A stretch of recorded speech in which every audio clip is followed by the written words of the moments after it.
Normally, I agree with this notion that where there is smoke, there is fire. If there's chatter, there is usually some truth to that chatter. Not always, not in every case, but there's definitely a point, a critical mass of smoke where the fire becomes undeniable. And I think that we've reached that point with the plume of smoke currently hovering over the Miami Dolphins training camp.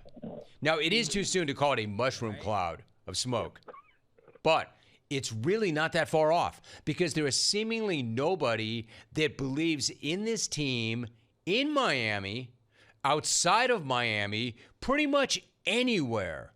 Nobody has anything good to say about this team or this season, basically in Miami, outside of Miami, or anywhere. Nobody. And the reports coming out of camp practices are getting more and more grim every single day, culminating in an alleged disaster of a joint practice with Detroit yesterday. And again, typically, I'm not somebody who's a lava pig. I don't overreact or even react at all to training camp practice reports or rumors or observations or some video that some random got from the crowd. People love to fling all kinds of lava and overreact to what they're thinking they're seeing at practice. That's nothing new. And very often those same people that are making the most noise actually don't know anything. They don't know what the hell they're looking at. They're just the loudest. But pretty much everybody who witnessed that joint practice yesterday said a version of the same exact thing. And I don't mean randos and eggs on X. I mean people who matter. And what they were saying was the Lions absolutely punked the Dolphins on both sides of the ball. Even the Dolphins themselves agreed. They didn't deny it.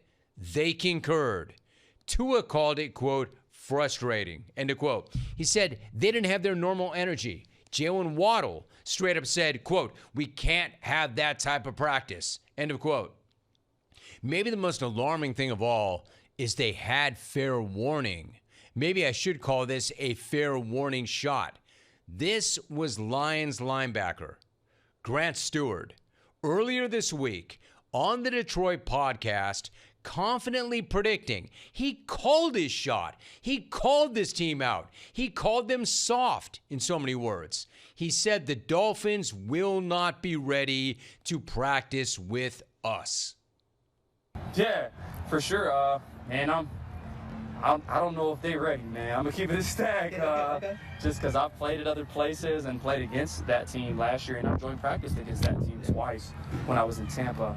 And I don't know if they practice how we practice. So I'm excited to see our guys, for sure. And I'm excited to get out there, do something against somebody else where they don't know every in and out of what we're doing and stuff. So that'll be cool, man. It'll be dope. I love that. I don't know if they're going to be ready. I'm going to keep it stack.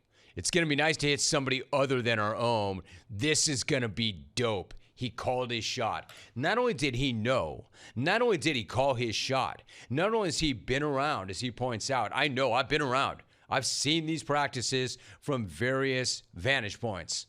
I'm telling you, they're not ready. Not only did he say that, it had already worked its way back to Mike McDaniel. It had already worked its way back to the Dolphins. They knew that guy was saying that about them. And it didn't matter. They still didn't practice like we practice. They still were horrible. The guy flat out called them soft in so many words and unprepared. And he did it days out. They knew it. They had that information. And he proved them right. They did nothing. Not only did an active player say that, an active player, he said it immediately before those two teams were going to come together for joint practices. He called that team out before a joint practice.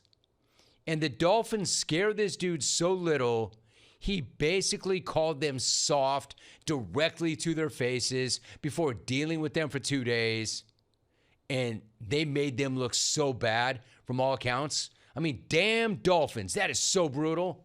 So now Mike McDaniel, I'll give him this. He had a classic Mike McD response to that shot from Stewart, But to be honest, the classic Mike McD responses are no longer landing or hitting the way they used to. I don't. I mean,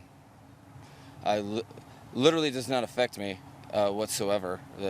I hope we get the absolute best practice from Grant and everybody else between the whistles like that, and that makes us better. So, I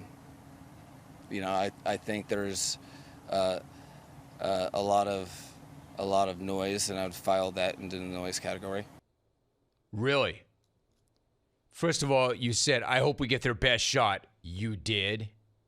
You can file it under the noise category? My man wasn't looking to make noise. He was answering a question, and he answered it honestly. You want to file that under the noise category. Here's your problem, Mike. It's a really busy category, the noise category, as it relates to you and your team. In fact, I don't think there's any more room left in that filing cabinet where you're storing all that noise in. A lot of noise, and I would file that into the noise category. Did you? I don't think there's any room in that cabinet or in that category. Dude, you've got like jacked up files coming out that cabinet. You can't even close that cabinet. That into the noise category. There's an overwhelming amount of noise and smoke and red flags. This is why Eric Wood, my dude Eric Wood, was in here yesterday saying, quote, I hate to say it, but Miami looks like a dumpster fire right now. Eric Wood said that before the joint practice. Miami, I hate to say it, but they look like a dumpster fire right now. Eric Wood is not a lava pig. Eric Wood is not looking to go viral. Eric Wood played the game for 9 years. Eric Wood is not going out of his way to make somebody look bad.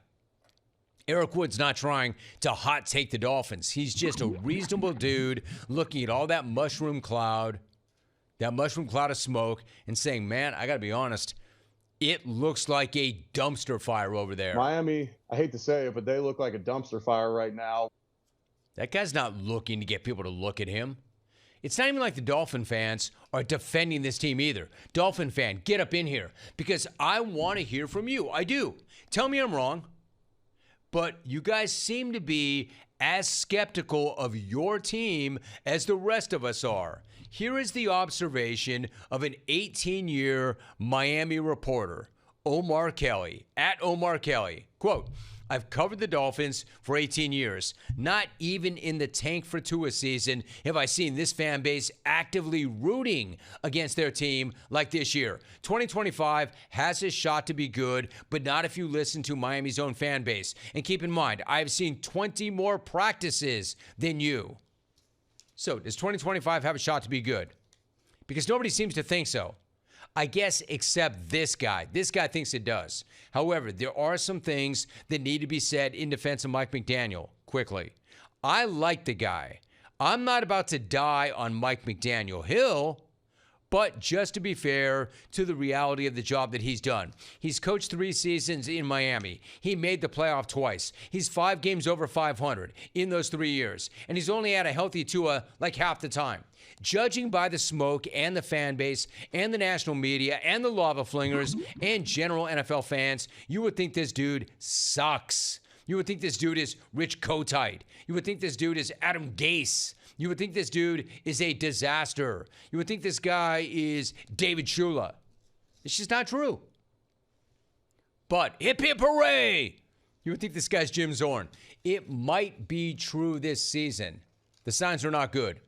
And it is a brutal look to get called out for weak practices and then immediately have a weak practice. That's brutal for McDaniel. And I don't want to hear that the practice is going so much better today. Of course it is. They didn't even need to look at the internet to know that. They just got absolutely humiliated on both sides of the ball yesterday. Of course they were going to show up differently today.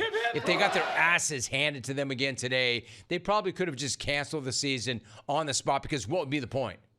So, good for you, Dolphins. Way to practice like a real pro football team today. For once. No credit, though, for doing your damn jobs. For once. How about you do it again? How about you stack some days? How about you run it back? How How about you do it on an NFL Sunday? How about you do it on the road in a cold weather city in a real game? You want to really impress people in Miami? How about you go finally win one playoff game for the first time in 25 years? Then I bet the fans would get off your backs a little bit. Given where you are right now, breaking that playoff drought does not seem likely at all, which is why there's so much negativity around that team, and the buzzards are already circling Mike McDaniel. That's why the Lions really should have done them a solid and brought them some beers after they kicked their asses yesterday. Did you see this? Landon Dickerson bringing the Browns linemen, fresh ones, right on the practice field. The opposition bringing beer. That's the least the Lions could have done for Miami. Except forget the beers. They should have gone right to the hard liquor. Like, dang, Dolphins. Sucks to be you. Here's some 1942 to take the edge off. Just got to make sure you don't go hard liquor and don't go full Forrester.